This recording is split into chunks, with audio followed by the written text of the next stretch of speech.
Okay, thank you, and very good afternoon to all of you.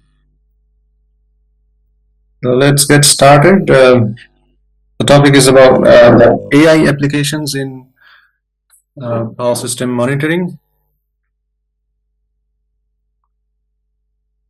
Now, before getting into that, let's have a look at the need for having monitoring, or rather real-time monitoring in power systems. This is actually true for any dynamical system, not only power system. Any dynamical system, if you want to take any control action, the first thing that you are going to do is to collect the information regarding the present status of the system. Okay, so basically you need to know what is going on before taking any control action. Correct. So in today's context, and therefore monitoring is very much needed, not only for power system, for any dynamical system. But why real-time monitoring? Power system is a very dynamic system. It's not a static one, and a lot of things are changing all the time. Operating conditions are changing. Even the topology also gets changed sometimes. And also there is a growing complexity, and the interconnections and the geographical spread of power systems are continuously increasing. There is also uncertainty in the demand for electricity, and all of these factors, they actually make the operation, control, and monitoring of power system extremely complicated. And on top of that, you see, the power companies are there to maximize their profits. One of the goals, there's nothing wrong in that. But the point here is that as a result of these, and also because of limitations and constraints in building new transmission lines, new infrastructure, what is happening? The existing components, they're being operated closer to their designed limits. You're pushing more and more power through a line, for example. So when you are operating closer to the designed limit, you have to be very vigilant. Basically, you are walking along the edge. So when you are walking along the edge, you have to be very careful. Any moment you can actually topple. So that's what is happening in present power systems. So real-time monitoring with a much more higher refresh rate has become very important in modern power systems. And on top of that, there is this unprecedented variability that has been brought by the renewables. This much of variation in generation was not seen in power systems before. And also today's electricity market that demands more or higher data rate. So all of these factors, they're actually making the monitoring system very critical for system, not only monitoring, real-time monitoring. Okay, real-time in the sense very high rate of monitoring data or measurement data. That is something that we need in today's power systems. So in this context, how an AI can help? AI is the point of discussion today.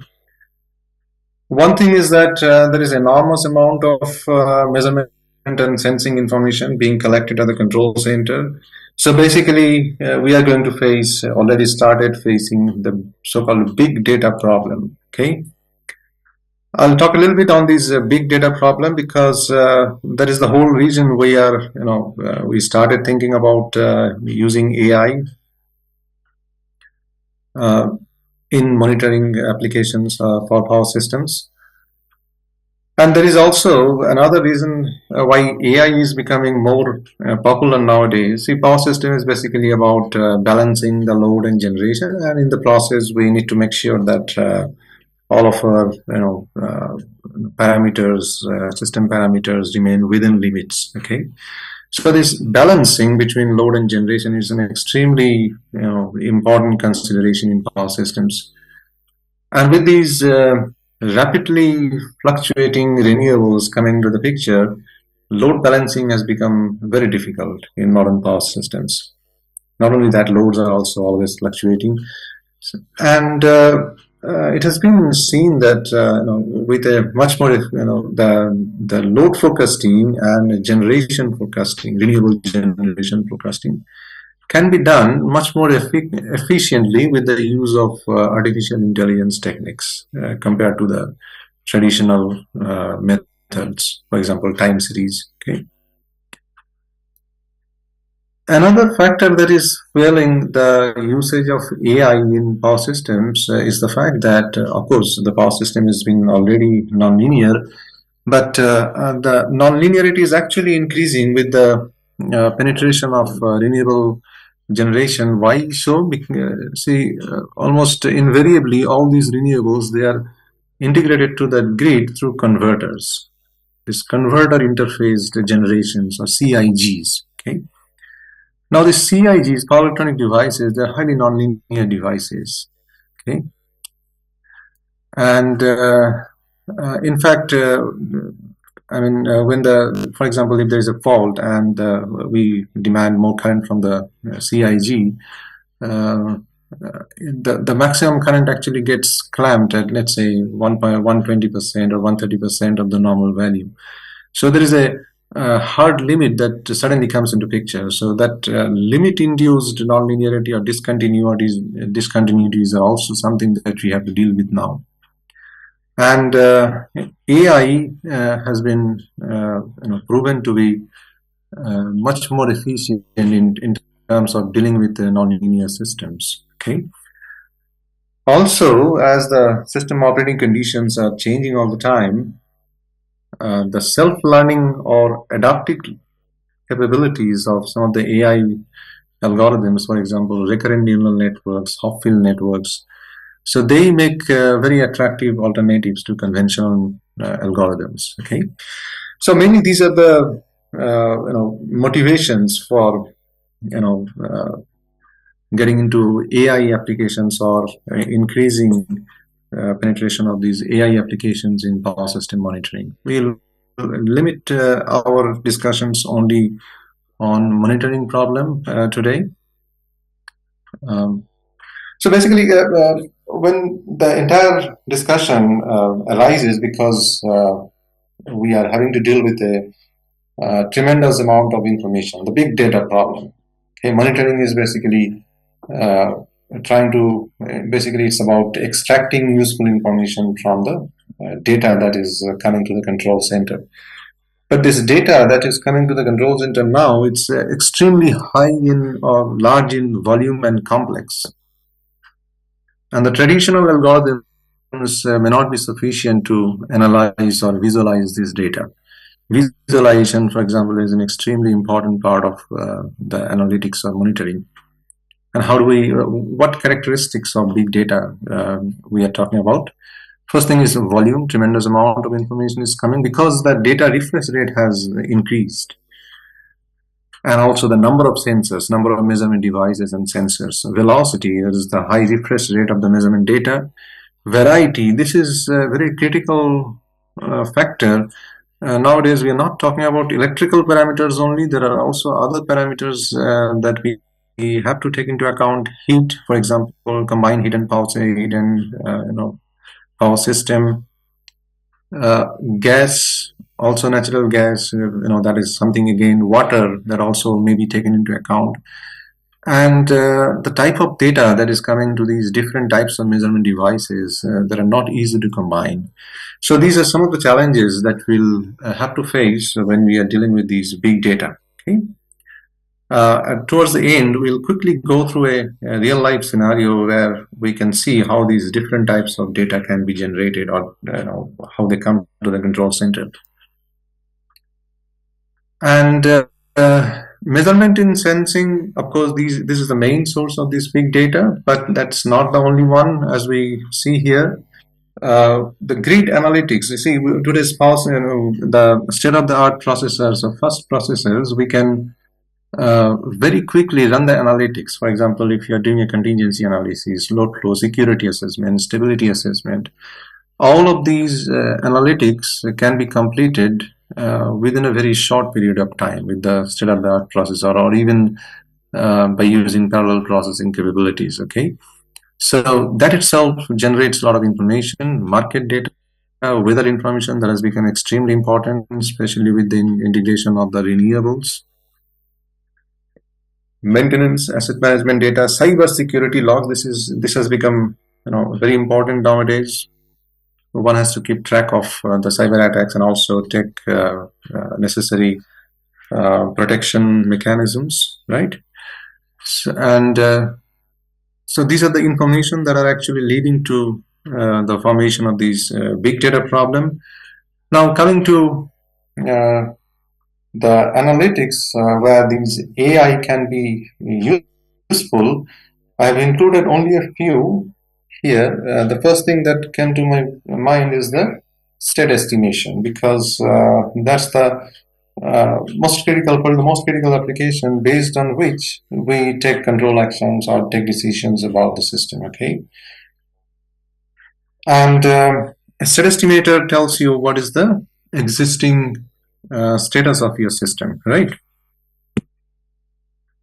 I guess I have till 55, correct? I'll try to wrap up by that time. Now, a state estimator, if you're talking about static or steady state estimator, it gives you the voltage magnitude, the V's, and the phase angles, thetas, let's say, at all the high voltage buses based on the measurements that we collect at the control center. And there are some other functionalities of this state estimator. For example, bad data detection. If there is a bad data, it has to detect there is a bad data, and also it has to process that if possible, remove that, or replace that with some estimated data, topology estimation, parameter estimation, etc. Okay. Now the challenges in set estimation has risen because there are different types of measurements that are being considered now. One is, of course, the SCADA system, which has been the bread and butter or the backbone of the traditionally monitored power system, which typically collects measurement from multifunction transducers or MFTs, and those measurements are transmitted to the RTUs. From RTUs, we collect the measurement at the control center through dedicated communication channels, right? Phasor measurement unit has become very popular. I deliberately wanted to talk about these two technologies. In the modern power systems, there are two technologies that are revolutionizing the way we monitor and control power systems. One is the phasor measurement unit, which is the basic unit of the so-called wide area measurement system, or WAMS, at the bulk generation and transmission level. Okay, and in the distribution level, it's the smart meters again, which is the basic building block of the so-called advanced metering infrastructure, or AMI. Okay, so these two technologies, wide area measurement system with the phasor measurement units of PMUs at bulk generation level, and AMI infrastructure that is changing in many ways how we monitor, control, and protect the system at the distribution level. Okay, and there are also these IoT-based devices nowadays. So why this should make a good case for AI applications? Because these measurements, when they come to the control center, we are having to deal with a tremendously heterogeneous type of measurements. You see here, the scan rates are different. For RTUs, it's 2 to 5 seconds. PMUs, 20 to 100 milliseconds. If you are talking about a 50 Hertz system, smart meters, much slower, but the number is enormous. 5 to 15 minutes intervals. The protocols are different. These are the protocols, typical protocols. Their clock sources are also different. So combining this data is not easy. I mean, it may look like easy on paper, but in reality, we have seen that it's not a very easy task to do. And AI might be better suited to handle this kind of heterogeneous information. Okay, and in some cases, we'll have these missing data, time skewness problems. Okay, bad measurements, and typically AI, suitably or well-trained AI can be a good candidate to take care of all these problems. Okay, so that is one of the main motivations here to make these AI useful in monitoring purpose. This is how a basic AI-based state estimator could work. We feed the measurements to the ANN. Of course, we have to have a large number of data set generated here. Oh, we are running short of time. Let's quickly go through this. So basically, we give measurements, or measurements can be SCADA measurements, any other type of measurements, and then the output will have these bus voltage phasors. And once trained, the AI can quickly give you the estimates. Advantages are that they have negligible execution time, and they are typically more robust to bad data and noise, and they can easily handle the bad missing measurements. But then one has to be careful about the generalization capability of the AIs. There are a few other potential applications of AI. Time is really short, so I just have one picture of all these applications. AI-based, ANN-based load modeling. Load modeling is an extremely important application in control center. So this is how we can actually do the load modeling. We measure the disturbance, the load power consumptions, P's and Q's, real and reactive power, following a change in voltage or frequency. Of course, frequency cannot be changed deliberately. And we also take the output of an ANN, and then we can, in a feedback loop, we can actually train the weights of the ANN so that it can give you the P's and Q's following a change in V and F, okay, voltage and frequency. In the fault classification, location, and identification, there has been significant usage of ANN. ANN-based load generation forecasting. This has been possibly as of now till date. This is possibly the most widely used application of AI in power system monitoring. Okay, the forecasting, load forecasting, and generation forecasting, especially renewable generation forecasting. Okay. We can also have AI applications in monitoring the stability of the system. This is a quick picture of voltage stability assessment. We can train an ANN with the input parameters like operating conditions, power injections, voltage, etc. And then a load ability limit or megawatt margin we can get as the output of the ANN. So that gives an idea of how much voltage secure is your system.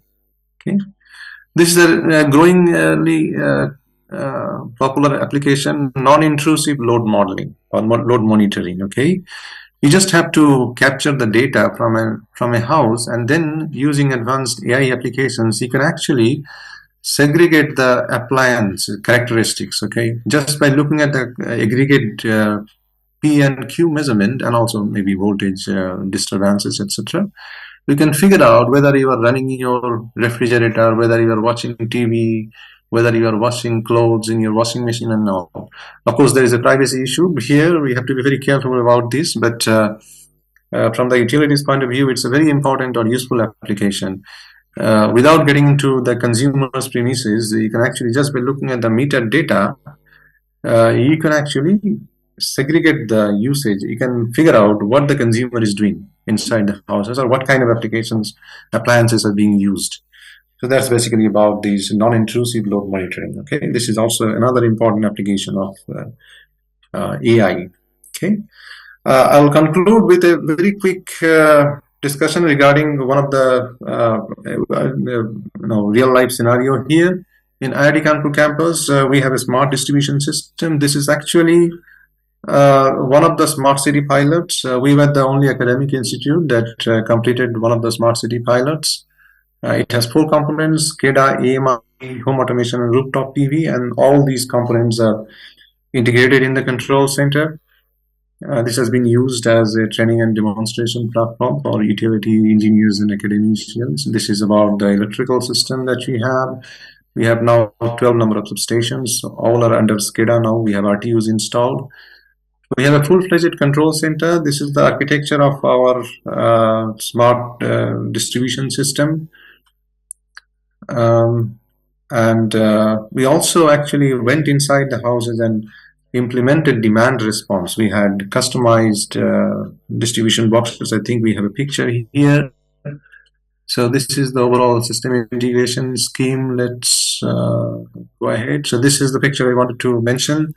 What we did here, we replaced the distribution boxes, and we have two rails, one for essential loads, mainly 5 ampere loads, one for non-essential. In the sense, we can actually turn them on and off to implement demand response. So heavy loads like geysers, ACs, etc., they are connected to the bus bar, and they're controlled through Wi-Fi controlled contactors. So that's how we implemented demand response. Okay, and this is our solar PV integration scheme using the rooftop solar PV. Okay, this is a picture of our control room. We have a full-fledged control room.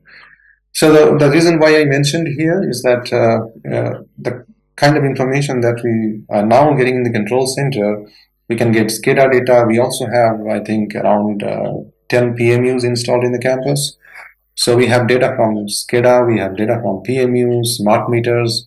Not only that, also from solar inverters. So we have around 2.2 megawatt of solar PV in the campus now. Our total load is close to 15 megawatt.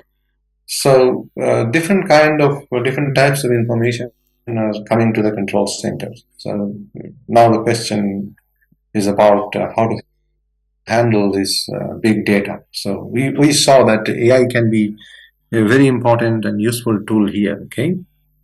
So to conclude, the massive deployment of different sensors are invariably, getting us into this big data problem, and AI can be, very useful tool in this context. Okay, especially with the growing nonlinearities and limit-induced discontinuities, etc. Okay, and two things are fueling the development of or increase in the AI applications in power systems. One is development in the algorithms itself, and the advancement in computing power. The processing power is continuously increasing. Right now, we're even thinking of quantum computing.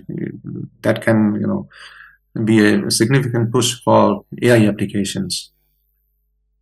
But at the same time, this is very important because I'm a power system engineer. So, and traditionally, I believe all of us we don't want to throw away our conventional knowledge. In fact, we should not.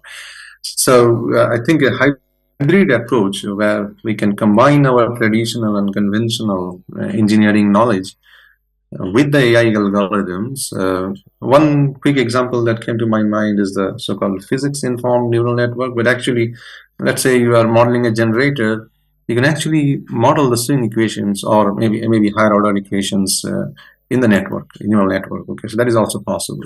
Okay, so that kind of hybrid approach could be one way to have a smooth and successful AI transition in power system monitoring.